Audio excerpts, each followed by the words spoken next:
वो जुमले पढ़ देती हूं जिसका नाम अब सरकार नहीं लेती है, क्योंकि गारंटी की नई बात होने लगी है। जो गारंटी 14 के पहले दी गई थी उसका क्या हुआ, वो जुमले निकले। 2 करोड़ सालाना रोजगार, 15 लाख सबके अकाउंट में, सारा काला धन 100 दिन में वापस आएगा, पेट्रोल और डीजल 35 रुपए प्रति लीटर पे मिलेगा, फार्मर इनकम डबल होगी 2022 तक, 5 ट्रिलियन की इकोनॉमी बनेगी 2022 तक, हर सर पे छत होगी 2022 तक, 100 स्मार्ट सिटी बनेगी 2022 तक। इस गारंटी का क्या हुआ? क्योंकि ये गारंटी नहीं, ये जुमला था, और ऐसे ही जुमले लगातार बोले जा रहे हैं। आज सरकार कहती है बेरोजगारी है ही नहीं।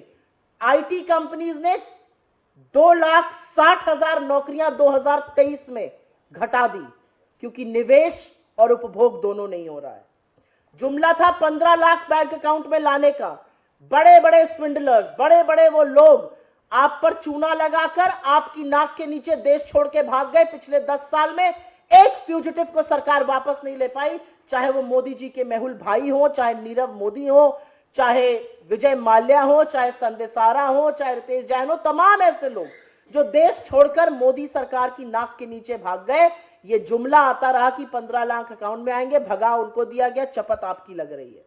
फार्मर इनकम डबल करनी थी, 27 रुपए कमा रहा है आज का एवरेज फार्मर।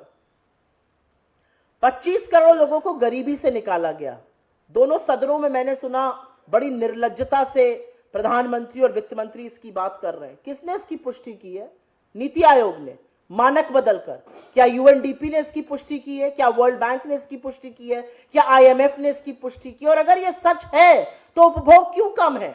अगर 25 करोड़ लोगों को गरीबी की सीमा रेखा से निकाला गया तो 80 करोड़ को फ्री का राशन क्यों देना पड़ रहा है? अगर 25 करोड़ को निकाला गया तो माल न्यूट्रिशन क्यों है? हम 111वां स्थान पर क्यों है भुखमरी के इंडेक्स में?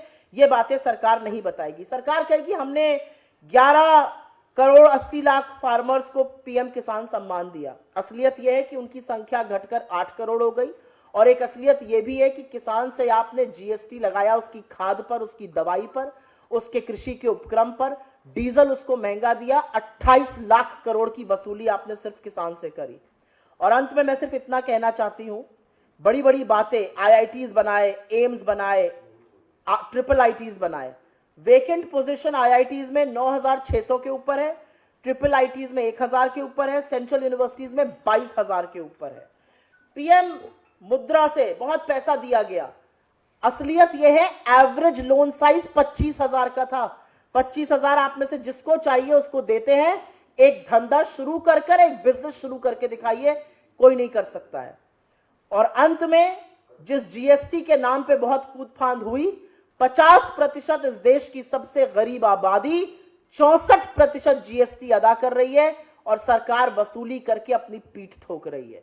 जिस इन्फ्लेशन के नाम पर बड़े बड़े दावे किए जाते थे, बहुत हुई महंगाई की मार, असलियत यह है कि फूड इन्फ्लेशन 9% के आसपास लगातार बना हुआ है।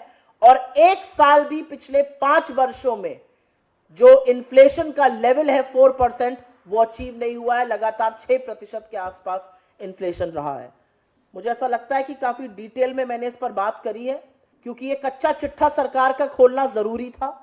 खोलना इसलिए जरूरी था क्योंकि सरकार अगर अपने ही दिए हुए मानकों से, अपने ही दिए हुए आंकड़ों से कंपैरिजन करे तो वो पाएगी कि हर मोर्चे पर अर्थव्यवस्था के सरकार पूरी तरह से विफल है। चाहे वो निवेश हो, उपभोग हो, ग्रोथ हो, बेरोजगारी हो, महंगाई हो, कर्ज हो, रुपया हो, पेट्रोल डीजल की कीमतें हो, ऐसा कोई भी मानक नहीं है जिसमें इस सरकार ने, मोदी सरकार ने यूपीए से बेटर परफॉर्म किया हो।